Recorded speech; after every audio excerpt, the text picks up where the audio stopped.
அதிமுக பொதுச் செயலாளர் எடப்பாடி பழனிசாமி தலைமையில் ராணிப்பேட்டை மாவட்ட நிர்வாகிகளுடன் நடக்கும் ஆலோசனைக் கூட்டத்தில் சட்டமன்ற உறுப்பினரும் சமீபத்தில் மாவட்ட செயலாளர் பொறுப்பில் இருந்து விடுவிக்கப்பட்டவருமான எஸ்.எம். சுகுமார் பங்கேற்கவில்லை. விவரங்களுடன் செய்தியாளர் பிரகாஷ் இணைப்பில் இருக்கிறார். வணக்கம் பிரகாஷ், விவரங்களை பதிவு செய்யலாம். ராணிப்பேட்டை மாவட்ட நிர்வாகிகளுடன் அதிமுக பொதுச் செயலாளர் எடப்பாடி பழனிசாமி இப்போது ஆலோசனை நடத்தி வருகிறார். இந்த ஆலோசனை கூட்டத்தை ராணிப்பேட்டை மாவட்டத்தை சேர்ந்தவரும் சிட்டிங் எம்எல்ஏவாக இருக்கக்கூடிய எஸ்.எம். சுகுமார் இந்த கூட்டத்தை புறக்கணித்திருக்கிறார். அவர்தான் ராணிப்பேட்டை மேற்கு மாவட்ட செயலாளராக தேர்தலுக்கு முந்தைய காலம் வரை பொறுப்பு வகித்து வந்தது குறிப்பிடத்தக்கது.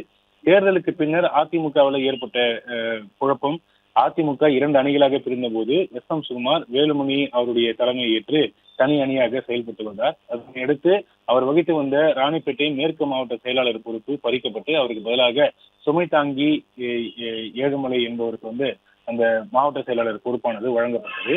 இந்த நிலையில அதிருப்தியாக இருந்த எம்எல்ஏக்கள் மீண்டும் எடப்பாடி பழனிசாமியுடன் இணைந்துவிட்ட நிலையிலும் எஸ்.எம். சுகுமார் உள்ளிட்ட இந்த தனி அணியாக செயல்பட்டவர்கள் யாருக்குமே அவர்கள் வகித்து வந்த மாவட்ட செயலாளர் பொறுப்பு வழங்கப்படவில்லை. அதற்கு மாறாக அமைப்பு செயலாளர், கொள்கை பரப்பு துணை செயலாளர் போன்ற பதவிகள் தான் வழங்கப்பட்டது. அப்படிதான் எஸ்.எம். சுகுமாருக்கும் கொள்கை பரப்பு துணை செயலாளர் பொறுப்பு வழங்கப்பட்டது. ஆனால் இந்த பதவியை ஏற்க மாட்டோம் என்று கூட்டாக எடப்பாடி பழனிசாமி, எஸ்.பி. வேலுமணி மற்றும் தங்கமணி உள்ளிட்ட எல்லாருமே கடிதம் எழுதியிருந்தது குறிப்பிடப்பட்டது.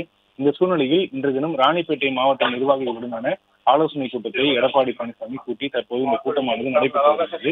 இந்த கூட்டத்துல புதிய மாவட்ட செயலாளர்கள் மற்றும் ராணிப்பேட்டை மாவட்டத்துக்கு உட்பட்ட எல்லா நிர்வாகிகளுமே பங்கேற்றிருக்கக்கூடிய சூழ்நிலையில எஸ்.எம். சுகுமார் இந்த கூட்டத்தை புறக்கணித்திருக்கிறார். சிட்டிங் எம்எல்ஏவாக இருக்கக்கூடிய எஸ்.எம். சுகுமார் இந்த கூட்டத்தை தற்போது புறக்கணித்திருக்கிறார். ராணிப்பேட்டை மாவட்டத்துல கட்சியினுடைய செயல்பாடுகள் குறித்தும் கட்சியினுடைய வளர்ச்சி பணிகள், அதே போல கடந்த சட்டப்பேரவை தேர்தலில் தோல்வியை அடைந்ததற்கான காரணங்கள் குறித்து தான் இந்த கூட்டத்தில் ஆலோசிக்கப்பட வரக்கூடிய சூழ்நிலையில தற்போது எம்எல்ஏவாக இருக்கக்கூடிய ஒரு உறுப்பினர் இந்த கூட்டத்தில் புறக்கணித்திருப்பது குறிப்பிடத்தக்கது. மற்றும் ஆப் ஸ்டோரில் இருந்து பாலிமர் செயலியை QR கோடு மூலம் பதிவிறக்கம் செய்யுங்கள்.